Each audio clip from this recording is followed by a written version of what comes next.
Bonjour tout le monde. Donc nous sommes maintenant arrivés à l'exercice numéro 16. Donc là ici, donc nous avons dans la première instruction, donc c'est l'initialisation plus la déclaration.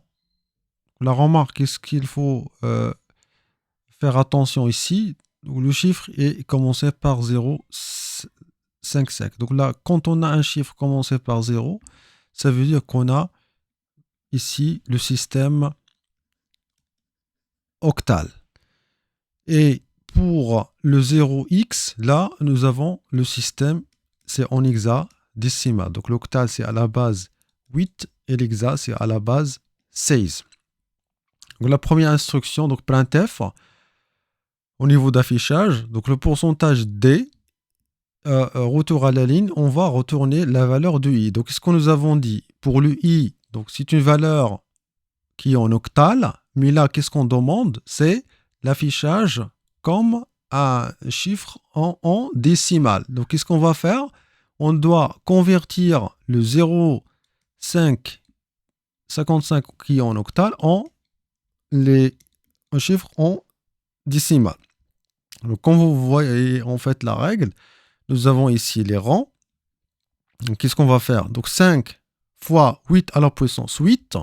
Donc, ça veut dire, donc c'est 5, plus 5 fois 8 à la puissance 1, donc c'est 40, plus 0 fois 8 à la puissance 2, donc c'est 0. Et à la fin, qu'est-ce qu'on va trouver? C'est 40, 45.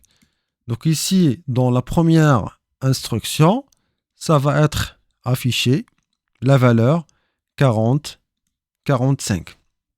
Donc nous devons retourner à la ligne, donc le slash n ici. Après, l'instruction suivante, c'est en octal, leur pourcentage O. Ça veut dire qu'on doit retourner la valeur du i comme octal. Et comme nous avons remarqué que la valeur initiale du i, en principe, c'est en octal, juste, qu'est-ce qu'on va faire? On doit afficher la valeur 50, 55. Bien sûr, sans 0, parce que c'est à gauche, donc on ne va pas le prendre en considération. L'instruction suivante, ici nous avons le pourcentage x. Qu'est-ce que ça veut dire x? On doit retourner la valeur sous forme hexadécimale. Donc le j, c'est en hexadécimal. Donc qu'est-ce qu'on va faire? Donc on doit retourner ce chiffre-là, donc 4003. Mais ici, la remarque qu'il faut le faire, x c'est en minuscule, donc on doit afficher les lettres, c'est en minuscule.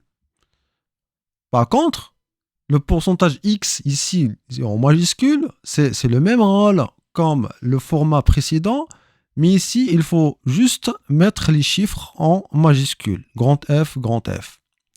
Et finalement, nous avons le pourcentage D, donc on doit récupérer le système décimal ou le chiffre décimal à travers le chiffre qui est en hexa. Là, donc on doit récupérer le 4003FF, c'est en hexa, et on cherche, c'est quoi? Sa valeur en décimale. Donc là, nous avons les rangs, donc 0, 1, 2 et 3. On doit faire juste les calculs.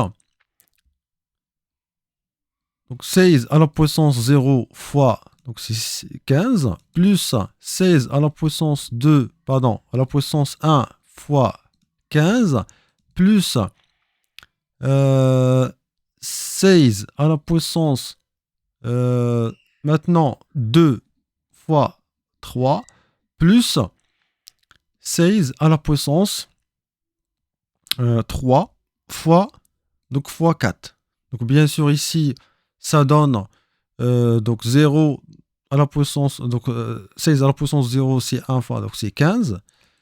Plus, donc c'est 16 à la puissance, donc 16 fois 15. Donc là, nous avons vraiment besoin de la calculatrice pour le faire.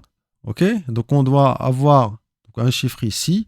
La même chose pour celle-ci. Ici, là, à la fin, on va faire la somme pour trouver la valeur final. Donc, si je me rappelle bien, donc pour faire la somme, c'est 17, je pense, c'est 140, etc. Donc, je pense que c'est la valeur qui est en décimale. Mais en tous les cas, donc on doit le vérifier quand on exécutera le programme suivant en code blocks. Donc, c'est ce qu'on va essayer de découvrir.